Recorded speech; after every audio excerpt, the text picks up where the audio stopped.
Bonjour, aujourd'hui nous sommes reçus à Avicenne, à Mont-Saint-Martin, dans le cadre des ateliers cuisine relatives à Sophia Diabète. En effet, nous avons mis en place, avec une diététicienne nutritionniste Cécilia et des dames du quartier ici des Violettes, des ateliers de cuisine pour personnes diabétiques ou pour personnes qui ont des diabétiques dans la famille. Voilà, donc aujourd'hui, comme je vous le disais, c'est dans le cadre de Sophia. Sophia, le dispositif de l'assurance maladie. Les recettes que Cécilia et ses copines vont réaliser tout au long de ces ateliers, vous pourrez les retrouver, certaines, et il y en aura encore plus, sur le site amélie.fr de l'assurance maladie.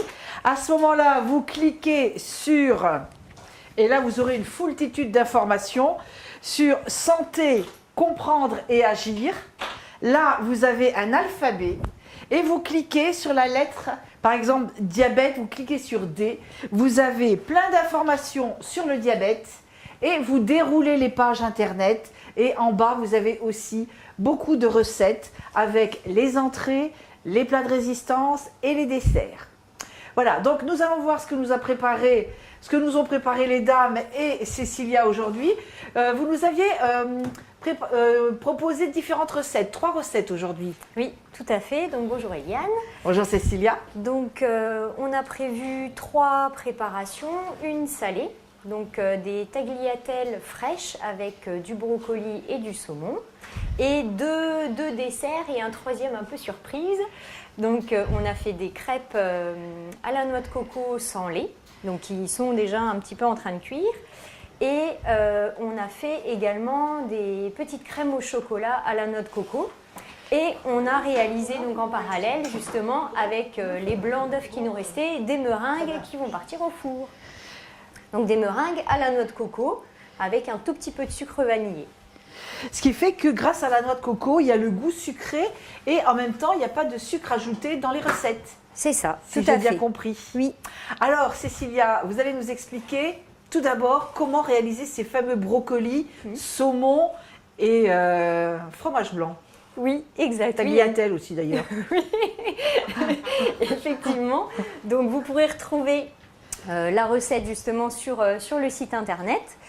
Alors là aujourd'hui on a décidé de modifier un petit peu la recette puisque normalement le saumon dans la recette est cuit tout doucement dans l'huile d'olive et nous on a décidé de le faire cuire à la vapeur puisque tout le monde à la maison a un petit cuit-vapeur pour mettre le saumon et les brocolis en même temps, comme ça on gagne du temps, donc quand on est pressé c'est toujours pratique. Et puis on va faire une petite sauce au fromage blanc à 0% de matière grasse avec de la ciboulette et un petit peu de sel et un peu de poivre. Voilà. Alors pour la sauce au fromage blanc, j'ai appris quelque chose avec cette recette, c'est qu'on peut chauffer le fromage blanc. Moi j'ignorais, chez nous on mangeait toujours le fromage blanc froid.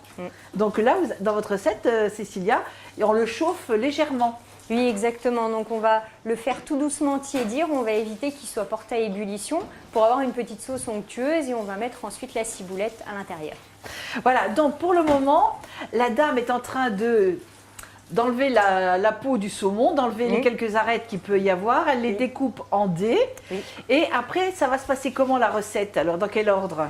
Eh bien, là, on a déjà préparé, madame a déjà préparé les brocolis qu'elle a coupés en toutes petites fleurettes. Donc, ça permet aussi de gagner du temps de cuisson.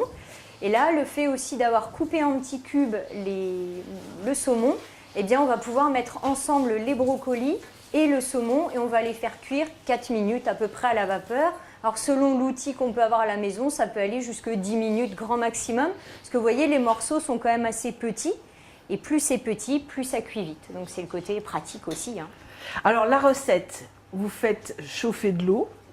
Oui. Vous mettez des tagliatelles fraîches à cuire. Tout à fait. Parallèlement, vous avez déjà préparé le saumon à la vapeur avec les brocolis. Oui.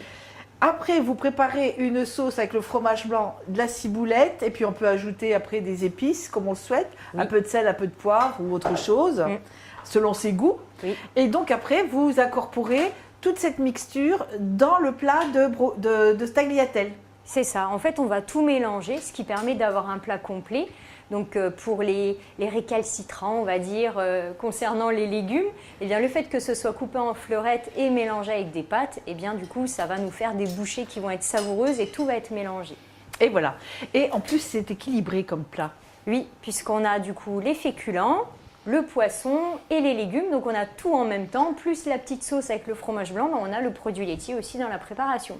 Tip top. Tip top. Voilà, donc après, deuxième recette, c'est la crème au chocolat. Oui, tout Alors, à fait. la crème au chocolat, comment est-ce que la dame l'a réalisée? Parce que là, je vais vous montrer, les petites verrines sont déjà en train de refroidir au four. Oui, donc là, pour cette recette de crème au chocolat au lait de noix de coco, eh bien, on a fait fondre le chocolat noir au bain-marie. Alors là, on a trouvé du bon chocolat noir à 98% de cacao, donc ça va être bien fort en chocolat. Ensuite, donc on a mélangé du miel d'acacia avec des jaunes d'œufs. Donc on a bien mélangé jusqu'à blanchir la préparation. En parallèle, on a réalisé un lait de noix de coco où on a mis tout simplement de la noix de coco râpée avec de l'eau et on mixe quelques secondes et ça nous fait un lait à la noix de coco. Donc en plus c'est bien parce que en quelques secondes, en 20 secondes, vous avez un bon lait végétal, si on peut dire, une boisson végétale qui est en plus pas cher parce que la noix de coco râpée ça ne coûte pas cher. Et ensuite, donc pour continuer notre recette, on va tout mélanger. Donc on va mélanger notre lait de coco, la préparation œuf plus miel. On va mettre l'ensemble avec le chocolat d'ailleurs, le chocolat fondu. On va tout mettre donc dans une casserole, on va faire chauffer tout doucement au bain-marie. Ça va épaissir et une fois que c'est épaissi, eh bien, on peut mettre dans nos petites verrines pour faire la présentation et laisser refroidir au réfrigérateur. Mais c'est pas tout. Pour accompagner les crèmes au chocolat, amis diabétiques ou ceux qui doivent perdre du poids, il y a aussi des crêpes. Alors expliquez-nous, Cécilia, comment vous avez réalisé cette recette de crêpes allégées? Oui. Alors là, c'est une recette qui est toute simple où vous allez avoir de la farine.